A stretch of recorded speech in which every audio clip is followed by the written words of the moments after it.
Bonjour, bonjour ou rebonjour pour ceux qui étaient déjà là ce matin.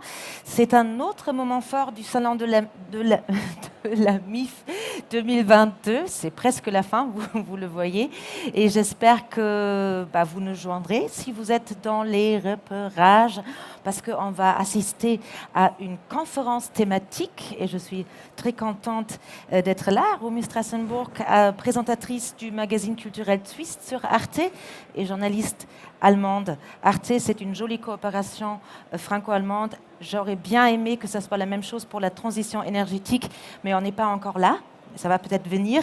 Aujourd'hui, on va justement parler de ce sujet que je trouve être assez présent sur ce salon. Quand je regarde autour de moi, il y a beaucoup de stands verts qu'ils ont mis transition ou énergie, et c'est très encourageant. Aujourd'hui, donc, comment développer les énergies propres dans nos territoires? Et je pense qu'on est tous d'accord qu'il y a une urgence qui se pose. On n'a qu'à ouvrir les journaux tous les jours ou allumer la télé. Et franchement, on n'est pas très encouragé. Je dis ça un tout petit peu comme habitante, citoyenne allemande, mais qui vit en France. Et ça fait peur, surtout avec les crises qui s'y ajoutent en ce moment, avec les prix d'énergie. Je pense que vous le voyez tous les jours autour de vous. Et on sait aussi qu'il y a ces différents niveaux d'action. On le connaît bien, on a assisté à la COP, on a l'Europe qui a des plans très ambitieux. Mais nous, ce qui nous intéresse aussi sur le salon, c'est effectivement le niveau local, le niveau territoire. Et c'est pour ça que j'ai réunis autour de moi différents acteurs, très contents qu'ils sont tous là. Vous voyez leurs noms. Donc, à ma gauche, Jérémy Almosny, directeur de l'agence ADEME Île-de-France. Arnaud Brunel, directeur général du syndicat intercommunal sur la périphérie de Paris pour les énergies et les réseaux de communication. Je fais vite parce qu'on a beaucoup d'abréviations. Il est là aussi. On a Jean-Paul Gendon qui est maire de Cergy dans le 95. Et puis Jean-Baptiste Lebrun qui est directeur du CLER, qui est un réseau pour la transition énergétique et qui va nous parler de ses expériences. Je suis vraiment désolée parce que normalement on aurait bien aimé accueillir aussi Corinne Lequéré qui est du coup la directrice du Haut Conseil pour le climat, mais elle est malheureusement retenue par une réunion ministérielle, ne peut pas participer à notre conférence. Et du coup, j'ai un peu l'honneur, pas de parler à sa place parce que ça serait un peu trop courageuse de le dire, mais on a 1 heure devant nous. Vous avez l'occasion de poser des questions et je vais quand même, avant de laisser nos intervenants présenter leurs travaux, dire 2-3 mots justement à la place de Corinne sur leur rapport annuel, Haut Conseil pour le climat. Ce conseil qui consiste en 12 membres scientifiques, acteurs, avec leurs différentes expériences qui se réunissent et qui du coup sortent leur rapport pour souligner quelles sont encore les choses à faire et quels sont vraiment les constats. Et quand on regarde le rapport, c'est quand même, je dis pas toujours comme citoyenne, c'est assez alarmant. Et je pense que les gens qui sont au cœur de ce sujet tous les jours, ils le savent, mais ils essaient quand même de trouver des solutions. En 2021, le rapport neutralité carbone a constaté une petite amélioration mitigée du rythme de baisse des émissions de gaz à effet de serre et du suivi des politiques publiques. Mais, et je pense que ce n'est pas très compliqué à deviner, vu l'urgence, ces efforts sont encore insuffisamment alignés sur la trajectoire de réduction des émissions. Et là, il s'y ajoutent les objectifs européens. On a effectivement entendu parler l'année dernière de ce plan de relance qui nous a été présenté, mais aujourd'hui, ce qu'on veut discuter, c'est vraiment qu'est-ce que la France a atteint pour ses objectifs, qu'est-ce qui reste encore à faire. Les recommandations, je veux juste les rappeler très très brièvement, ont été résumées en 5 points. Et je pense que nos intervenants peuvent nous en dire un peu plus. Il y avait d'abord question de clarifier les politiques publiques qui sont encore peu lisibles. Et ça, c'est quelque chose, c'est vrai qu'on parle toujours de ces grands mots, sensibilisation et tout ça, Mais je pense que surtout Claire est un réseau qui a ça vraiment comme objectif. Finaliser au plus vite les stratégies locales et faire converger vers les objectifs nationaux. Je crois que là, on est vraiment sur les deux axes, local, national, comment faire pour transmettre les uns et les autres. Ce qui m'a aussi intéressé, effectivement, c'est améliorer les processus d'évaluation et de suivi des politiques publiques. Parce que quand on est dans un état d'urgence, et on le sait tous, tous ceux qui vous êtes aujourd'hui acteurs dans vos communes, évaluation, c'est un grand mot, ça prend du temps, mais comment faire alors du coup pour avoir très vite des retours et peut-être s'entraider les uns et les autres, profiter des expériences pour après mettre en place les bonnes stratégies dans sa propre politique. Et puis un dernier point que je vais mentionner, c'est cette intégration systématique de l'adaptation au changement climatique dans les politiques aux échelons nationaux. Et là, on est vraiment sur un changement quasi de ADN de nos classes politiques, nos élites et les institutions. En tant que journaliste, j'ai fait pas mal d'interviews sur ce sujet ce dernier temps. Et il y en avait certains qui m'ont dit qu'en France, les politiques n'ont pas encore intégré dans leur ADN la transition énergétique. Et je crois qu'on est tous ici aujourd'hui pour justement essayer de comprendre qu'est-ce qu'il faut pour réussir ce changement carrément on peut presque dire de logiciel dans la tête, où est-ce qu'on en est, et quels sont les chemins à faire, et aussi bien évidemment vous encourager à participer activement. Bon, je parlais déjà de Claire. Le Claire, c'est ce réseau pour la transition énergétique. Et Jean-Baptiste Lebrun, vous êtes là, vous êtes vraiment auprès des acteurs, et vous savez surtout comment les Français, les Françaises aperçoivent cette transition énergétique. Qu'est-ce qu'ils en pensent? Moi, j'ai lu que 80% sont quand même conscientes de cette urgence et aussi prêtes à faire des efforts, mais dans le quotidien. Qu'est-ce que vous ressentez? Vous avez un micro, normalement? Oui. Bonjour à toutes et à tous. Merci beaucoup pour cette invitation. Je suis très content que Leclerc puisse intervenir. Un petit regret aussi de l'absence de Corinne Lequerry, parce que du coup on a une table un peu masculine. J'espère que vous nous pardonnerez ça. Leclerc, donc, c'est effectivement un réseau d'acteurs territoriaux engagés à titre professionnel dans la mise en œuvre d'une transition énergétique ambitieuse. Ambitieuse, ça veut dire deux choses. Ça veut dire à la fois une perspective et des actions de transition extrêmement importante, atteindre les objectifs de l'accord de Paris, de la stratégie nationale bas carbone, des plans climat-énergie territoriaux. Je suppose que vous êtes plusieurs à avoir fait l'exercice et vous savez que la marche est assez haute et ambitieuse aussi du point de vue de l'évolution du système d'acteurs et notamment de la nécessité d'une décentralisation importante de la politique énergétique, parce que la plupart des actions de transition, elles se mèneront, elles se réussiront à l'échelle locale avec une intelligence de l'inscription des projets dans les territoires. Et c'est ça qu'effectivement on essaye de stimuler, d'accompagner au sein de notre réseau. Alors on travaille sur plusieurs sujets, en particulier la lutte contre la précarité énergétique, la rénovation énergétique des bâtiments, le développement des énergies renouvelables dans cette logique d'ancrage territorial fort, la sobriété énergétique qui est effectivement un peu le vent en poupe, en tout cas dans les discussions, dans le débat public, et ça mérite de se transformer maintenant dans des actions concrètes et des politiques publiques notamment, et puis des démarches d'ensemble, de territoire, d'accompagnement de collectivités. On anime par exemple le réseau des territoires énergie positive qui a été fondé par des adhérents du Clair il y a un peu plus de 10 ans.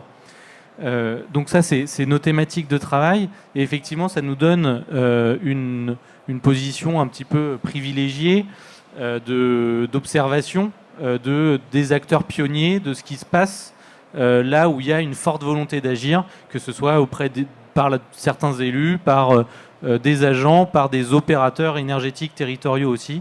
On en a quelques exemples. On a l'exemple un peu de toute cette diversité de l'écosystème sur cette table ronde. Et effectivement, ce qu'on voit, c'est que le travail d'acculturation à la fois de ces acteurs intermédiaires-là, ce qu'on pourrait appeler la société civile de la transition énergétique sur les territoires, hein, que ce soit les entreprises, les associations, des élus, etc. Elle progresse assez vite, et effectivement, ça s'accompagne aussi d'une conscience accrue par les citoyens eux-mêmes de ces enjeux-là, de cette urgence-là. Mais c'est un travail d'acculturation qui reste encore extrêmement important. Et on voit qu'on a quand même une certaine complexité des enjeux, des dispositifs, des mécanismes, et que le passage à l'action nécessite, au-delà de la sensibilisation, de véritables efforts de mobilisation et d'accompagnement. Et donc c'est pas la même chose.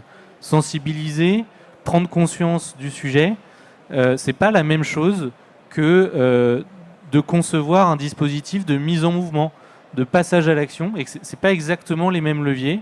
Et donc effectivement, on peut faire des campagnes de sensibilisation, ça peut être une première étape, mais nous, ce qui nous semble important, c'est vraiment de construire des politiques publiques à tous les échelons, et en particulier au niveau local, qui permettent un accompagnement. Et l'accompagnement, eh bien, c'est un travail de fourmi. C'est à l'échelle de chaque projet, c'est presque à l'échelle de chaque ménage quand on parle de, par exemple, rénover son logement. Et donc, ça a besoin d'une force de travail considérable, d'ingénierie locale, d'animateurs, de personnes qui font le lien entre des différents types d'intervenants, entre justement des porteurs de projets, les acteurs du territoire, leur inscription, qui permettent de mettre en débat, d'acculturer, de négocier aussi. Et souvent, on est dans la confrontation sur un certain nombre de projets, par exemple sur les énergies renouvelables. On sait que dans le débat public, il y a une forte des difficultés dans certains territoires. Et c'est souvent à défaut de cette médiatisation locale qui permet en fait de dégonfler les difficultés, de trouver les meilleurs compromis possibles. Et pour faire ça, il faut du temps, il faut des gens qui connaissent les sujets, il faut des gens qui connaissent le territoire et qui sont capables d'accompagner les acteurs vers ces compromis-là. Mais vous parlez justement de prise de conscience et passer à l'acte. Quelles sont, selon vos expériences, les hésitations et surtout les inquiétudes les plus grandes des Français, des Françaises? Vous avez parlé de précarité énergétique notamment. Alors effectivement, l'inquiétude la plus grande, c'est d'être confronté et d'être dans une impasse financière. Et de ne pas pouvoir soit acquitter ses factures d'énergie. Et ça concerne quand même plusieurs millions de personnes en France aujourd'hui, et probablement en Île-de-France aussi. Ça concerne un problème qui concerne absolument tous les territoires. Et donc oui, c'est une inquiétude fondamentale. Ce qu'on constate, de mon point de vue, la situation actuelle et la crise qu'on connaît, alors avec ses différentes dimensions, toutes assez graves malheureusement, hein, que ce soit l'urgence climatique, les catastrophes dont on voit qu'elles se multiplient. Évidemment, la crise, ce qui est plus qu'une crise, c'est une guerre en Ukraine, avec du coup des événements géopolitiques extrêmement importants dont on voit bien que l'énergie est aussi un élément clé, avec du coup ces risques notamment d'augmentation de factures, etc. En fait, ce qu'on voit, c'est que le système énergétique précédent, fondé sur les énergies fossiles, est en faillite. Il est en faillite sur toutes ses promesses. Sur les promesses de maintenir le climat, sur la promesse d'une énergie pas chère, sur la promesse même de la sécurité d'approvisionnement. Et donc, ce qu'on vit aujourd'hui, en fait, ce qui se manifeste, c'est les résultats de l'absence de la transition énergétique, de ces retards. Et c'est ça qui est angoissant aujourd'hui. C'est, en fait, comment est-ce qu'on va faire si on n'a plus d'énergie demain? Et pour ça, il faut l'économiser. Il aurait fallu l'économiser avant. Et il faut se doter de capacités d'énergie renouvelable. Il aurait fallu faire plus vite aussi avant. Et il faut vraiment s'y mettre maintenant. Donc, effectivement, inquiétude sur le climat qui change, inquiétude sur la capacité à s'approvisionner en quantité suffisante, inquiétude sur la capacité à payer ses factures, et inquiétude sur la capacité à financer cette transition pour passer à l'acte. Je pense que sur l'ensemble de ces craintes ou de ces risques-là, on peut avoir des solutions. justement parler des solutions. Et heureusement, face aux inquiétudes que vous mentionnez, on a Jérémy Almosny à côté de nous. Et je pense que l'Agence de l'environnement et de la maîtrise de l'énergie est quelque chose, l'ADEME, que presque tout le monde ici présent connaît maintenant. Donc, Île-de-France, donc ça c'est votre terrain de jeu. Et justement, on vient d'entendre que l'urgence est là, les inquiétudes sont là, la précarité énergétique qui vraiment, on le sait, fait peur dans notre quotidien, puis avec en plus une inflation super haute. Et vous êtes là pour financer des projets qui, justement, petit à petit, peuvent peut-être faire tourner la donne. Mais dites-nous, quelle est du coup la politique générale de l'agence et selon quels critères choisissez-vous vos projets? Parce que je pense qu'ici, il y a peut-être des gens qui ont déjà été en contact avec l'ADEME, qui ont vu votre stand et qui se disent « Ah, ça c'est quelqu'un qui peut m'aider ». Oui, merci beaucoup pour cette invitation et merci pour ces propos introductifs. Donc, je rejoins bien sûr cette grande tristesse de l'absence de Corinne Lequéré, à la fois pour les mêmes raisons, mais aussi parce que le Haut Conseil pour le climat nous éclaire souvent sur comment conduire nos politiques publiques. Et si vous n'avez pas eu l'occasion de l'écouter, je vous invite vraiment à consulter leur rapport. Alors, on avait présenté quelques slides parce que finalement, il faut se rappeler pourquoi on fait tout cela. Donc, je pense que ça a été dit, l'urgence climatique est là.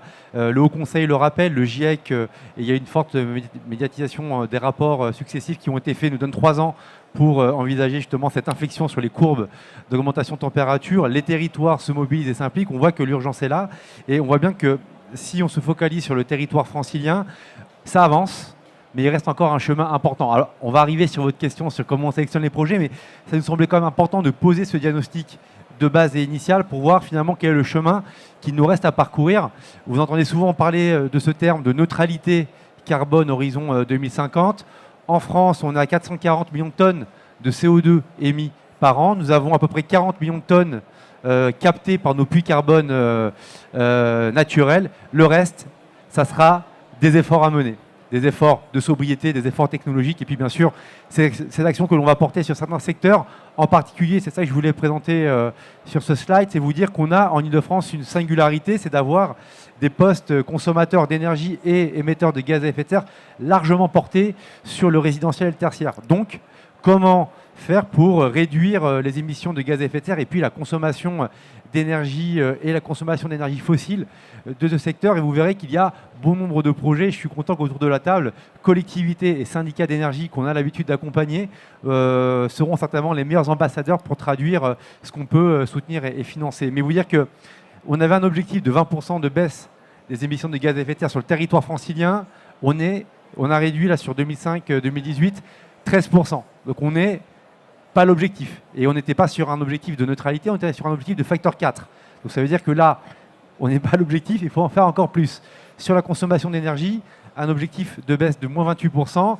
On est voilà, sur la période des 13 dernières années à moins 22%. On n'est pas l'objectif.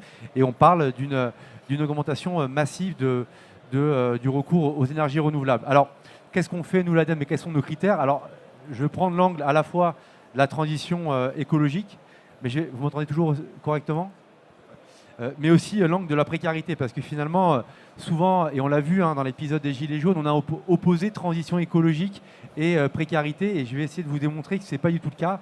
Au contraire, nous, ce qu'on essaie de faire à l'ADEME, c'est justement soutenir le potentiel du déploiement des énergies renouvelables. Donc on a sur le territoire francilien un gisement important d'ENR thermique. Je ne parlerai pas forcément des ENR électriques parce que vous comprendrez qu'en Ile-de-France, il va être compliqué de déployer des champs éoliens offshore. Donc on va plutôt s'intéresser aux enjeux d'ENR thermique, essentiellement le potentiel géothermal qui est l'un des plus importants, je dirais même au monde, en Ile-de-France, autant en être fier. Donc effectivement, on a ce potentiel. Et là aussi, on s'était fixé, dans le cadre du schéma régional climat, air, énergie, des objectifs ambitieux. Nous avançons, mais nous ne sommes pas encore à l'objectif.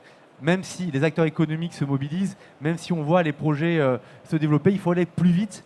Et pour cela, l'ADEME a déployé depuis 2009 le fonds chaleur. Donc c'est un fonds qui a vocation, on reviendra là-dessus tout à l'heure, qui a vocation à soutenir les énergies renouvelables thermiques selon un merit order, c'est-à-dire que dans un premier temps, et on le rappelle, est-ce qu'on peut travailler la carte de la sobriété? Comment on peut essayer de réduire la consommation énergétique par des opérations de rénovation, par également des éco-gestes et ces opérations de sensibilisation sur lesquelles, bien sûr, on s'appuie sur des relais tels que Leclerc, mais bien d'autres. Une fois qu'on a activé ce levier sobriété, on va regarder le potentiel de son territoire. Et là, on va, dans un premier temps, se tourner vers les chaleurs fatales. C'est-à-dire toute cette chaleur perdue. Donc, on a les usines d'incinération d'ordures ménagères. On a demain, et même aujourd'hui, la chaleur fatale des data centers qui augmente de manière considérable avec l'essor du numérique, qu'il faudra les récupérer et valoriser. Et une fois qu'on a valorisé cette chaleur fatale, nous allons nous tourner vers d'autres sources de production de chaleur, en particulier la géothermie, qu'elle soit profonde ou de surface, ou encore tout ce qui va concerner la biomasse et la méthanisation, ou encore le solaire thermique et le solaire photo, enfin le PV. Et donc, ces leviers-là, nous, c'est le merit order qu'on impose dans la sélection de nos projets. Et lorsqu'un territoire nous dit, voilà, je veux faire ce projet de chaleur renouvelable, on applique toujours ce filtre-là. Est-ce que vous avez déjà pensé sobriété? Est-ce que vous avez regardé comment valoriser votre chaleur fatale et de quelle manière nous pourrions potentiellement utiliser le gisement géothermal à proximité de vos lieux? Donc ça, c'est l'un des critères que l'on a. Et l'autre critère, pour reprendre le terme de la précarité, c'est l'impact sur le tarif à l'abonné. Ça veut dire qu'il faut absolument, quand on aide un projet, qu'on a un impact sur le coût du kilowattheure, du mégawattheure à l'abonné. Si nous n'avons pas d'impact significatif et notable sur l'abonné, automatiquement, c'est un projet qui devient moins intéressant. Et on peut le dire, pour les territoires qui ont fait le pas en avance de se tourner vers ces projets de chaleur renouvelable, je pense qu'aujourd'hui, ils peuvent s'estimer chanceux dans un contexte particulier d'avoir un prix stable justement de la chaleur, parce qu'on a plus cette dépendance des produits pétroliers et des produits gaziers sur lesquels nous avons une crise notoire sur notre territoire national aujourd'hui. Voilà à peu près nos critères de sélection pour l'ADEME sur les projets d'énergie. Et on va passer à Jean-Paul Gendon pour lui demander, lui, maire de Cergy, à quel point lui, il s'est attaqué. Je sais que vous allez aussi nous présenter un peu votre démarche. Mais tout d'abord, quand vous entendez M. Al-Mousni, est-ce que vous trouvez que c'est facile, très difficile de répondre à ces attentes? Les étapes qu'il mentionne, est-ce que pour vous, c'est quelque chose qui de toute façon s'impose, ou est-ce que vous êtes encore loin de pouvoir répondre à ces attentes? Alors, je pense que vous avez dit quelque chose de très important tout à l'heure, c'est que beaucoup de politiques n'ont pas mené véritablement une politique énergétique. Et ça, c'est le vrai sujet. Et, parce que le politique, il intervient dans une collectivité à tous les niveaux, aussi bien au niveau de la production, de la transmission et de la consommation. Et donc le premier objet pour moi, c'est véritablement d'avoir une vraie volonté politique. Une volonté politique, ça veut dire que ça s'inscrit dans des documents qui sont des documents importants, administratifs, stratégiques d'une collectivité locale.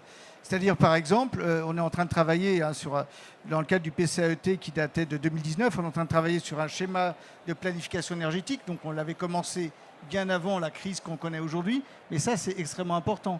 On travaille aujourd'hui sur un schéma directeur des infrastructures de recharge véhicules électriques, qui est un vrai sujet aujourd'hui, une vraie demande des habitants, sauf que ce qu'on essaye d'éviter de faire, c'est que chaque ville fasse son propre schéma, et qu'on essaye d'y travailler au niveau d'une agglomération. Or, la compétence aujourd'hui n'est pas une compétence d'agglomération.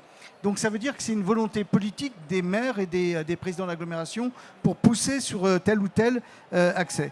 Et puis on a des documents plus structurants, qui sont le plan local d'urbanisme, le SCOT. Tout ça, il faut qu'on intègre, le PCAET bien évidemment, et il faut qu'on intègre ces éléments, je dirais, énergétiques dans l'ensemble de nos documents administratifs. Donc nous, on est en train d'y travailler, on a essayé de regrouper, je dirais, dans une seule équipe et l'ensemble de ces documents administratifs pour pouvoir finalement avoir cette combinaison. Juste en aparté, on a embauché quelqu'un de l'ADEME, ce qui permet comme ça de pouvoir avoir les bonnes connaissances et les bonnes compétences, mais ça nous aide beaucoup parce que ça permet véritablement, on a mis aussi bien à l'agglo qu'à la ville, on a mis quelqu'un transversal qui a pour mission de regarder dans chaque service comment on peut au quotidien agir et faire qu'on baisse la consommation énergétique. moi je conseille à tous les maires, pas forcément de recruter des gens de l'ADEME, bien évidemment, mais surtout de pouvoir faire ça, parce que je pense que c'est comme ça, au quotidien, qu'on arrive à faire les changements. Alors après, il y a des véritables ambitions, voilà, les ambitions sur la production. Nous, on a une chance inouïe, je dirais, à Cergy-Pontoise, historique, c'est d'avoir le chauffage urbain. Et le chauffage urbain, sur 4 villes, ça nous permet quand même d'avoir une consommation extrêmement importante liée à la récupération d'énergie. Et donc, on a aujourd'hui quasiment 72% du réseau en énergie renouvelable. Vous pouvez comparer, c'est quand même assez fantastique. Oui, c'est bien, il faut le dire.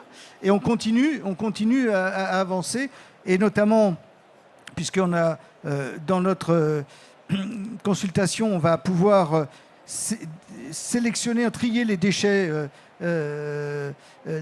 végétaux, et donc on est en train de chercher une unité de méthanisation toute proche. Et là, c'est là que les problèmes se posent, parce que tout le monde dit qu'il faut trouver des nouvelles énergies, donc on y est prêt, mais il faut à un moment donné installer des usines qui permettent de le faire. Et malheureusement, on a le parc national régional du Vexin qui n'est pas favorable. Et donc, ça veut dire que c'est une négociation importante à faire. Troisième élément, l'hydrogène. Donc, on travaille aussi pour mettre 2 démonstrateurs de production et de distribution d'hydrogène. Là encore, même problème. Donc, sur un endroit, on a trouvé. Un autre endroit, c'est beaucoup plus complexe parce que les habitants, parce que le maire hésite, je dirais, à rentrer dans cette logique-là. Et puis, dernier point, le photovoltaïque, où là, on est en train de travailler sur mettre des ombrières sur l'ensemble de nos parkings publics, voire parkings privés. Et puis, on a aussi un soutien à la coopérative citoyenne, au Watt citoyen. Donc, on voit que finalement, en termes de production, on est capable de faire de véritables avancées.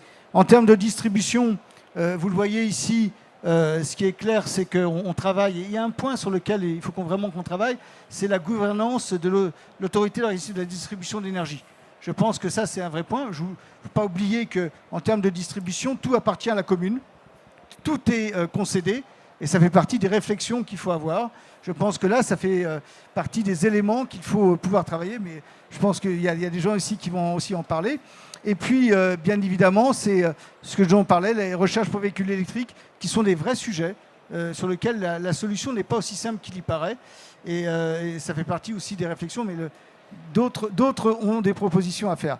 Dernier point, c'est, on l'a dit, parce qu'à la fin, ça touche principalement la maîtrise de consommation d'énergie. Et ça touche tous les acteurs. Le premier acteur, bien sûr, c'est la collectivité locale, le patrimoine de la CACP. Notre objectif, très clairement, c'est de pouvoir diminuer de 40% les consommations d'ici 2030. C'est un vrai challenge parce que, une aparté comme ça, c'est d'un côté, on a, nous, aussi bien à la ville qu'à l'agglomération, une augmentation forte, je dirais, des dépenses d'énergie. Juste à la ville de Cergy, c'est 950 000 € sur un semestre supplémentaire. Oui, c'est 950 000 €. Donc, vous voyez ce que ça veut dire dans l'année pleine. Et à l'agglomération, c'est 300 000 €.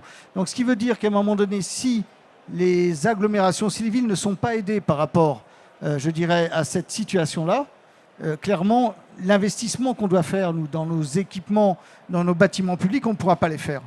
On ne pourra pas les faire, et que quand j'ai compris que la DSIL, qui à un moment donné était le moyen de pouvoir financer ces investissements-là, est en train de diminuer, on risque d'être dans une situation un peu complexe dans les prochains mois et dans les prochaines années s'il n'y a pas une aide supplémentaire de l'État. Autre point, l'éclairage public. Alors, on avait lancé un PPP il y a très longtemps, un des plus grands PPP. Ce qu'il faut savoir, c'est qu'on est très peu impacté sur la consommation énergétique, puisqu'on avait quasiment tout basculé en LED, et on a fait une économie de plus de 40% sur l'exploitation. Voilà. Et puis, autre point, c'est après tous les appels d'offres auxquels on répond. Et un point qu'on est en train de mettre en place, c'est difficile aussi, hein, parce que ce n'est pas aussi simple qu'il y paraît, hein, je veux dire, de pouvoir travailler, regrouper toutes les communes. C'est bien sûr les certificats d'économie d'énergie. On essaye de tout regrouper au niveau de l'agglomération. Marc Denis qui est là, il travaille d'arrache-pied. Je lui demandais où on en était aujourd'hui. Il y a encore 2-3 communes qui n'ont pas voulu encore rentrer dans cette globalisation, mais ça nous semble être extrêmement important. Et puis après, il y a les particuliers. Et bien sûr, dans le Val d'Oise, il y a le programme SAR qui permet d'accompagner la mise en place d'espaces conseils, qui permet d'accompagner. Oui, donc on est globalement, ce qui est important pour moi, c'est une volonté politique, agir sur la production, la distribution et la consommation. Si on ne fait pas ça, je pense qu'on n'est pas dans un plan global. Et puis on a des objectifs ambitieux, puisque dans le cadre du projet de territoire que nous avons voté récemment, il y a un axe, l'axe 2, qui est la transition écologique énergétique, avec des objectifs chiffrés 2020-2030. C'est une baisse des émissions de gaz à effet de serre de 40%. C'est également, globalement, vous voyez, alors on est moins ambitieux sur la consommation énergétique du territoire, mais globalement, c'est quand même une baisse à peu près de 25%. Donc c'est des objectifs importants, ambitieux, mais le message, c'est volonté politique. Vraiment, c'est ce que vous avez dit tout à l'heure, la volonté politique. 2, une aide obligatoire beaucoup plus forte pour les collectivités locales pour véritablement réussir à enchaîner vers la transition énergétique. Merci beaucoup. Merci surtout de nous avoir montré effectivement les différentes leviers, parce que je crois que concrètement, là, après, la question, c'est vraiment comment s'organiser auprès de ces services et d'attaquer ces différents objectifs. Et j'ai quelqu'un avec Arnaud Brunel qui, effectivement, avec le CIPEREC, propose des solutions assez complètes, si j'ai bien compris, parce qu'ils accompagnent des communes et ils pilotent, ils chapeautent des mises en œuvre de plein de différents projets qui vont aider les communes à réaliser, vraiment à mettre en place. Et donc tout d'abord, la question sur le CIPEREC, comment vous travaillez et quels sont concrètement les outils que vous proposez au territoire pour avancer dans cette grande démarche. Bonjour à tous. Donc, un court mot pour le CIPEREC, qui on est. On est un syndicat intercommunal en Île-de-France, un syndicat francilien, un syndicat technique qui est né en 1924. Donc les communes sont propriétaires des réseaux de distribution d'énergie, ça vient d'être dit. Et donc l'ensemble des communes du département de la Seine à l'époque, donc une grande partie du 92, 93, 94, la première couronne, s'étaient regroupées pour créer le CIPEREC, pour développer l'électrification en première couronne parisienne. Et donc c'est là-dessus que le syndicat est né. Donc c'est un syndicat technique énergie et numérique, puisqu'aujourd'hui donc on a les réseaux de distribution d'électricité, mais aussi beaucoup de réseaux très haut débit en Île-de-France. Et donc via notre spécificité énergie et numérique, on s'est assez rapidement développé dans la maîtrise de l'énergie et les énergies renouvelables. Ça fait une petite vingtaine d'années que nos élus nous ont demandé de développer des solutions ENR. Très concrètement, aujourd'hui ça vous paraît évident quand vous faites une école ou un bâtiment de mettre des panneaux solaires dessus. Il faut savoir qu'il y a 20 ans, c'était une vraie démarche volontaire d'isoler, de mettre des panneaux solaires. L'électricité n'était pas chère, les ENR n'étaient pas en vogue. Donc aujourd'hui, on a 104 installations solaires sur les bâtiments de nos communes adhérentes qu'on a réalisées, qu'on exploite, qu'on maintient. Et on continue, on a des chantiers chaque année, sachant qu'on ne fait pas d'installation solaire sans isoler les bâtiments. C'est la démarche qui a été présentée. C'est forcément maîtrise de l'énergie et production par énergie renouvelable. On a aussi une société, pour répondre à votre question, on crée des sociétés ad hoc sur chaque territoire en fonction des besoins, notamment pour les gros projets ENR, des grands parcs d'ombrières, des grands parcs au sol. Là, vous voyez par exemple sur la photo en bas, c'est un grand parc d'ombrières solaires sur le zénith de Nantes. J'y viendrai après pourquoi Nantes. En haut à droite, c'est le Gymnasta Benelli à Champigny-sur-Marne. Et à gauche, c'est une machine de forage. On a parlé de la géothermie tout à l'heure. Jérôme a évoqué la géothermie, qui est une source de chaleur très importante en Île-de-France. Et donc, pour nos communes, on développe des réseaux de chaleur géothermie. Donc, le forage, la construction du réseau de chaleur et l'alimentation des usagers en chauffage et eau chaude sanitaire. C'est vraiment le job du CIPEREC d'apporter des solutions concrètes.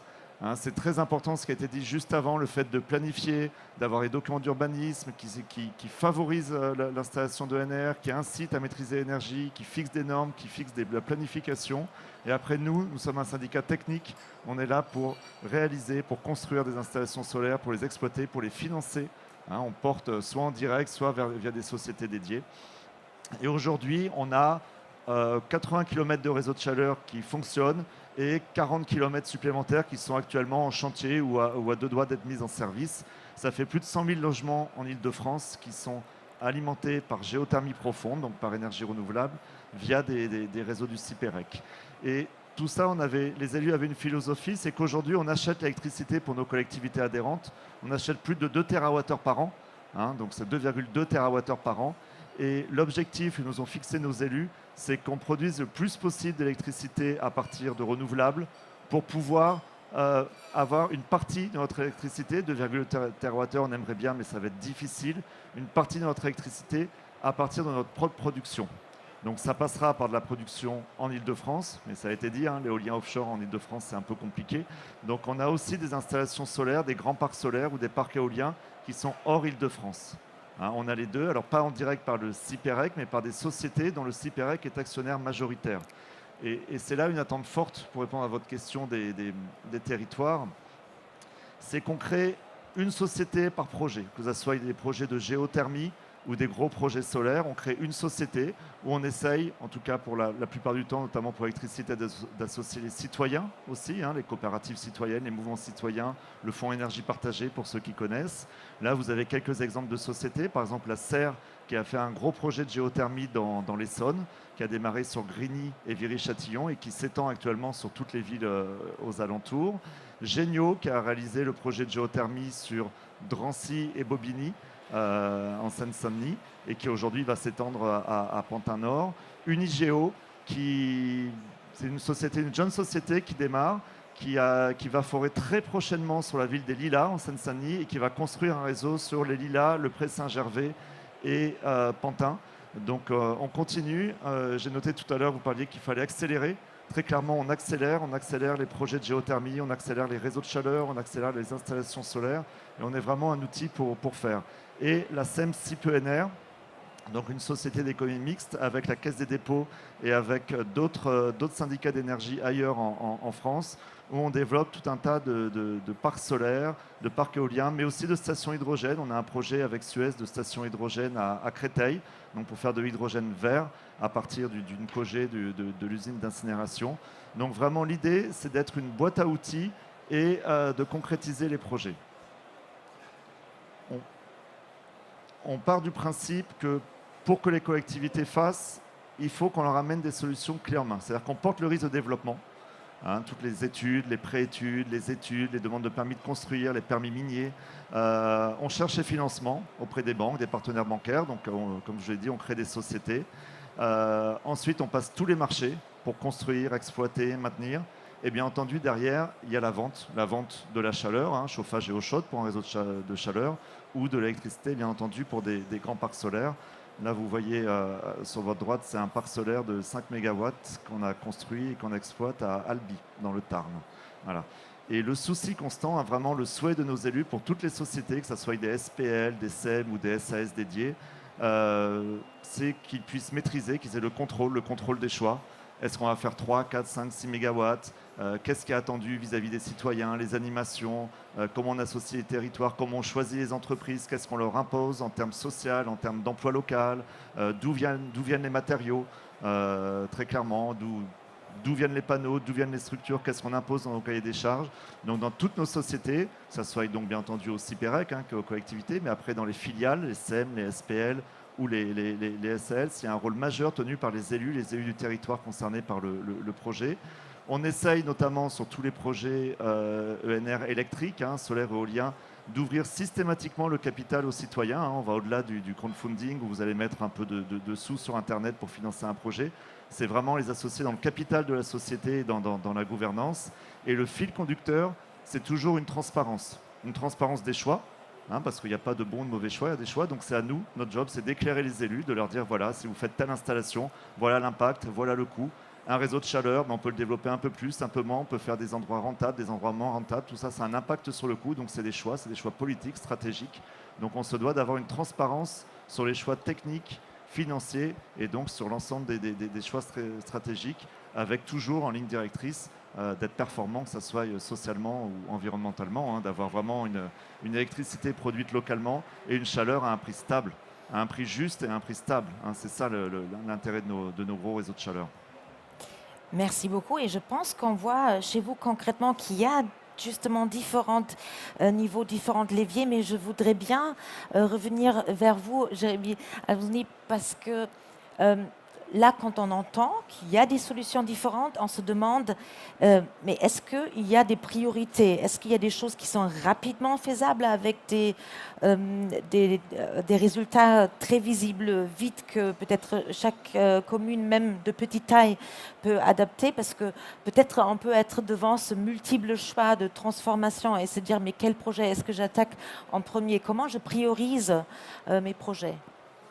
C'est une très bonne question, merci, parce que dans tout projet, finalement, ça a été dit tout à l'heure, il y a l'idée de bâtir une ambition, de planifier finalement ce que l'on souhaite faire et donc d'identifier l'ensemble des leviers à activer pour enclencher une politique favorable au climat, favorable aux énergies renouvelables ou encore favorable à l'économie circulaire. Et finalement, cette étude préfiguratrice, qu'elle soit portée par une collectivité, une commune ou par des communautés d'agglo, des EPT, enfin des groupements de communes, c'est le point de départ initial qui sera essentiel. Et donc, dans cette étude préfiguratrice, on sera en capacité finalement d'identifier ces potentiels. Quels sont mes gisements, quelles sont mes appétences, quelle est aussi mon orientation stratégique. Après, parlons peut-être des leviers. Donc, une fois qu'on a bâti finalement cette stratégie, où on dresse l'ensemble des leviers, le levier bien sûr de la sobriété, de la maîtrise de l'énergie, sont celles qui recourent peut-être le moins d'investissements massifs, c'est-à-dire qu'on n'est pas à verdir les énergies, mais nécessite de mobiliser des changements de comportement importants.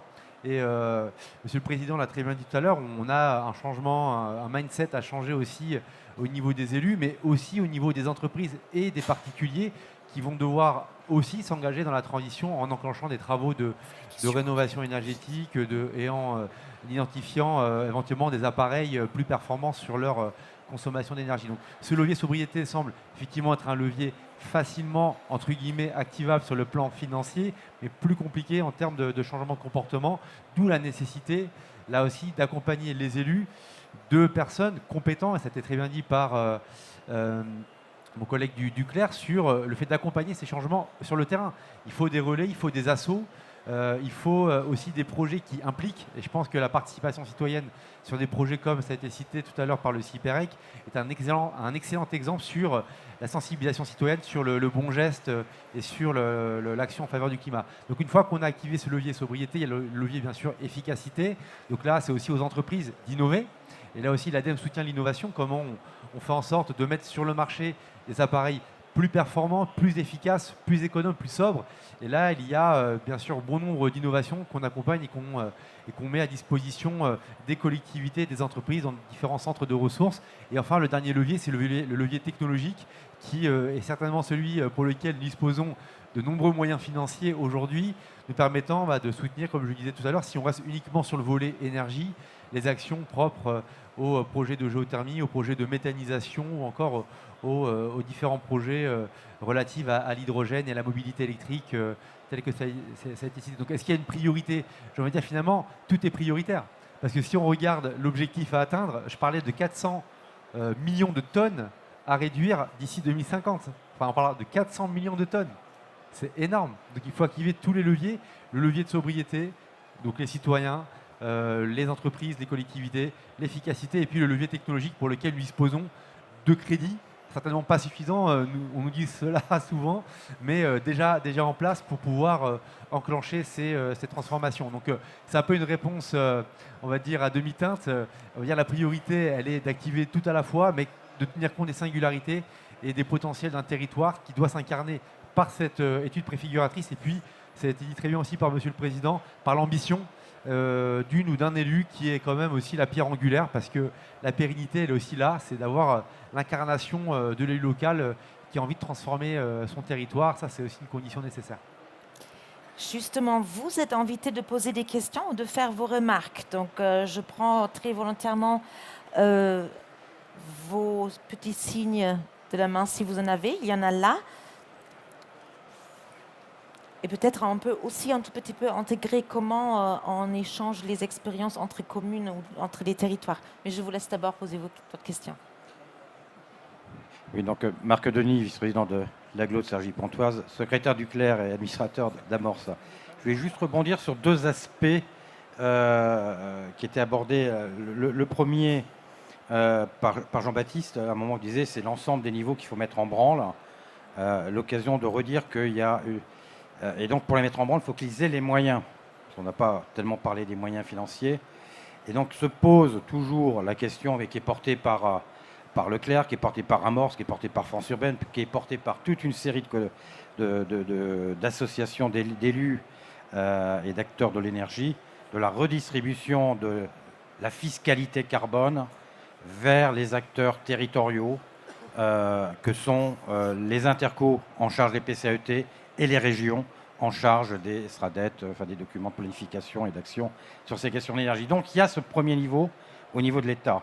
La deuxième chose sur laquelle je veux revenir, et c'était pour rebondir sur deux aspects qui étaient abordés à la fois par Jérémy Almosny et par Arnaud Brunel, sur la question de la stabilité du prix, qui va devenir un enjeu. Donc là, on rentre, et c'est l'occasion de dire qu'il y a des choses qui doivent évoluer, y compris par exemple de la simplification administrative pour permettre aux collectivités, et c'est toi Arnaud qui parlais à un moment de la production, d'avoir un talon de production propre qui permettrait de garantir le prix de l'énergie, de s'affranchir des aléas du marché, et donc de la simplification administrative pour faciliter la tâche au niveau des collectivités territoriales, pour entrer vers ce qu'on appelle les PPA, les Power Purchase Agreement, ou des contrats de gré à gré entre un opérateur énergéticien et un utilisateur d'ailleurs. Voilà, je fais simplement ces deux remarques-là, à la fois sur la question des moyens financiers, et je pense qu'il y a un enjeu, y compris d'acceptabilité sociale, c'est-à-dire que la taxation sur l'environnement, si elle ne va pas sur les actions sur l'environnement, elle n'a pas de lisibilité politique et d'acceptation sociale par la population, et la simplification administrative, mais je m'arrête là, sinon je suis parti pour très longtemps. Arnaud, vous voulez y répondre ? Je veux bien rebondir, si vous me permettez. Deux choses. Alors, c'est un point important, cette histoire de PPA, donc les contrats de vente directe, puisqu'aujourd'hui, on a des installations en autoconsommation sur des écoles, des gymnases ou autres. Donc là, c'est facile. Mais par contre, pour les grands parcs solaires au sol ou autres, aujourd'hui, on a des difficultés avec la commande publique qui empêchent les collectivités à faire des PPA sur 15-20 ans, la durée qu'il faut pour amortir un parc comme ça. Donc c'est un vrai sujet aujourd'hui qui est sur la table. Le CIPEREC, on est associé à un cabinet qui s'appelle BC Associés et à une l'université de Pau, qui va faire un colloque sur le sujet au mois d'octobre. C'est un vrai intérêt aujourd'hui pour les collectivités de pouvoir se sourcer à long terme, 15-20 ans, sur de renouvelables, d'autant plus quand ils sont actionnaires et qu'ils sont dans ces parcs, au sol. Voilà. Et le deuxième point, c'est sur les moyens. Alors, il y a les moyens financiers, la taxe carbone, etc. Et il y a aussi les moyens humains. Ce qu'il faut voir aujourd'hui, c'est qu'un maire ou un président d'interco, il doit gérer des écoles, des bibliothèques, de la voirie, des déchets, etc.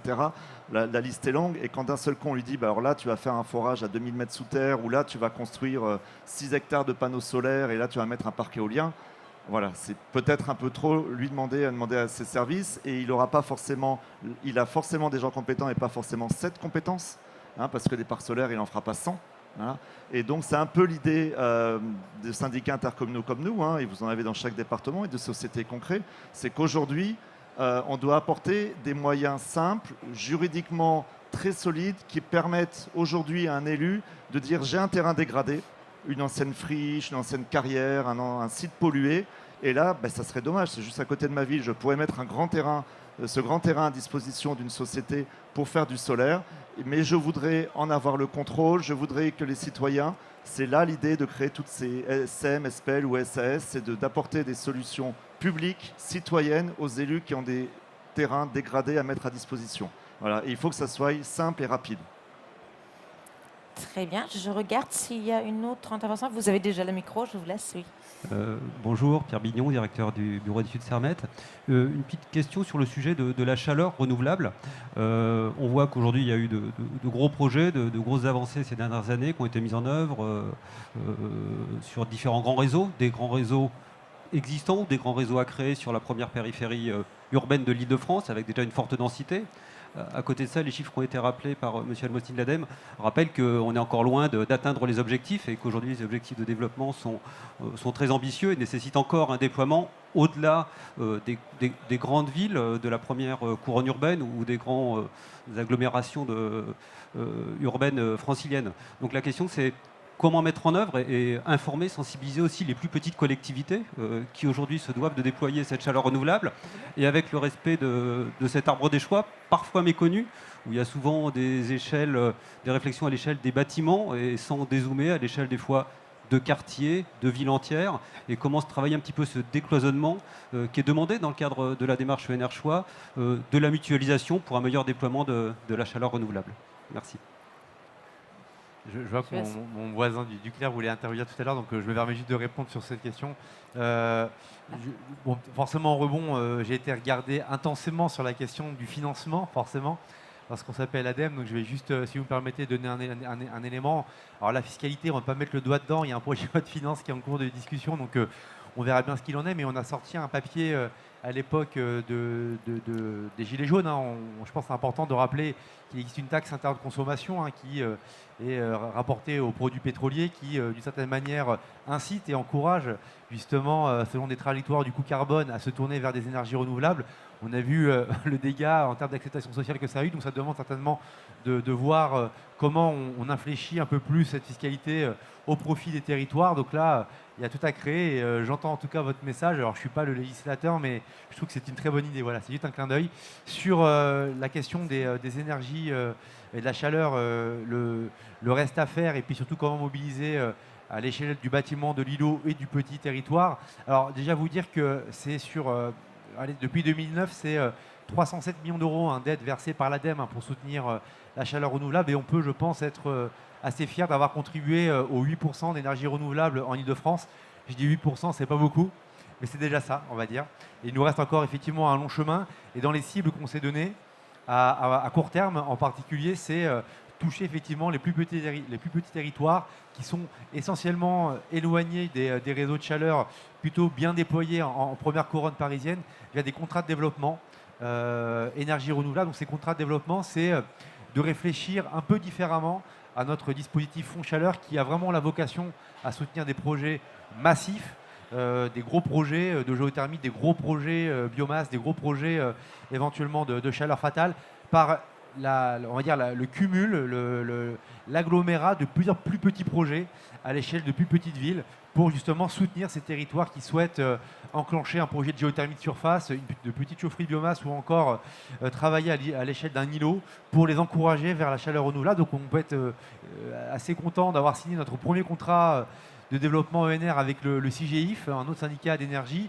Et voilà, à la porte, beaucoup de syndicats d'énergie tapent en ce moment pour construire et bâtir ces contrats de développement qui, on l'espère, seront l'un des catalyseurs. Mais j'insiste, on est un des moyens. Et je ne sais pas si c'est l'occasion de donner la parole à mon collègue Duclerc, mais je pense qu'il y a aussi vraiment l'enjeu d'acculturation, de sensibilisation et de formation des élus. Il ne faut pas négliger cela. Il y a l'élu qui veut, mais il y a l'élu qui veut parce qu'il sait. Et le fait de faire savoir et de former et d'acculturer, ça me semble être aussi un point essentiel. Et pour ça, on a besoin d'acteurs au plus près et au local, parce qu'on n'est malheureusement pas assez nombreux à l'ADEME. On aimerait être bien plus. Avec 40 personnes, c'est dur de toucher 12 millions d'habitants. Mais croyez-moi, avec ces relais, ces partenaires, on peut faire de belles choses, en particulier avec ces contrats de développement. Justement, je vous laisserai peut-être aussi intégrer la réponse à sa question. Comment vous faites pour convaincre les habitants si c'est eux qui doivent suivre la démarche? Alors, j'ai pas mal d'idées de rebond, donc je vais essayer de pas en oublier. Simplement, sur le réseau de chaleur dans les petites communes, tout simplement, c'est possible. Je prends l'exemple de Tramail. Alors, c'est pas en Ile-de-France, c'est en Bourgogne-Franche-Comté. Commune de 1000 habitants qui a créé ex nihilo un réseau de chaleur bois qui fonctionne aujourd'hui tout en divisant par 3 sa consommation d'énergie. Donc même quand on est une petite collectivité, il y a 10 agents à Tramail, il y a un maire très motivé, on peut faire des choses. Priorité, c'est d'être ambitieux et c'est de ne pas partir n'importe comment. Il y a plein d'outils qui existent. Il y en a à l'ADEME. Il y en a auprès d'acteurs techniques, de mutualisation d'ingénierie. Il y a des pairs, il y a des réseaux. Il y a plein de gens qui savent orienter ce qui fonctionne, ce qui ne fonctionne pas. J'ai juste une petite brochure si ça vous intéresse. Par exemple, un programme de lutte contre la précarité énergétique, le programme SLIM. Il y a une méthodologie qui existe. Il y a des financements associés. Il suffit de venir aller chercher, si vous avez envie de faire quelque chose d'ambitieux sur la lutte contre la précarité énergétique, vous pouvez accéder à ce genre d'outils. C'est pareil sur la rénovation des bâtiments communaux. Il y a un autre programme de la FNCR qui s'appelle Acté. Aujourd'hui, il y a de la méthode, il y a de l'argent pour faire des choses. Donc, soyez ambitieux, mais ne partez pas n'importe comment tout seul. Renseignez-vous auprès des acteurs qui travaillent sur le sujet depuis longtemps, auprès de vos pairs qui sont engagés dans les réseaux, et voilà. Moyens. Les moyens. Tout à fait, Marc. Et il faut plus de moyens en collectivité pour investir. Juste aujourd'hui, en France, les énergies renouvelables rapportent au budget de l'État. En particulier l'éolien. Alors, on ne peut pas faire d'éolien offshore, mais on pourrait faire de l'éolien terrestre en Île-de-France. L'éolien, ça rapporte. On a fait l'estimation avec un des adhérents du Clair. Entre ce que l'État avait prévu de mettre sur 2021 et 2022 et ce que ça va coûter réellement et même ce que ça va rapporter, il y a un différentiel de 14 milliards en 1 an et demi. Donc aujourd'hui, cet argent-là, on en fait quoi? Il va où? Il faut absolument que ce soit fléché vers la transition énergétique et vers les services publics locaux. Il ne faut pas reproduire l'erreur de la contribution climat-énergie, de faire partir l'argent de la transition dans autre chose que les solutions de la transition, que ce soit pour l'investissement, pour l'accompagnement, pour l'ingénierie locale, les services publics et pour la couverture de solidarité nécessaire. Voilà. Je suis très contente de Jean-Baptiste Lebrun qui a presque mis un très joli mot de la fin de notre conférence. Merci beaucoup. Non, mais en fait, vous avez bien terminé sur un appel et surtout sur de l'encouragement. Et je pense que c'est vrai ce que vous dites. Les choses sont là, les outils sont là. On a entendu vraiment que c'est pas si difficile déjà de lancer des projets, de trouver de financement aussi. Et nous, j'ai qu'à remercier les intervenants pour votre participation. Ils sont toujours là, donc n'hésitez pas, surtout là, on est vraiment sur le dernier moment du salon de la MIF. Donc du coup, venez leur poser vos questions, prendre des petites brochures. Je vous souhaite de toute façon une bonne clôture de ce salon. Profitez des derniers moments d'échange, des rencontres. Revenez l'année prochaine. Et surtout, n'arrêtez pas de prendre en main les projets, d'encourager vos habitants et surtout pour qu'on puisse se retrouver l'année prochaine et constater dans les rapports annuels du Haut Conseil pour le climat des fortes améliorations. Donc merci beaucoup, bon après-midi, bonne soirée, bonne fin du salon. Merci.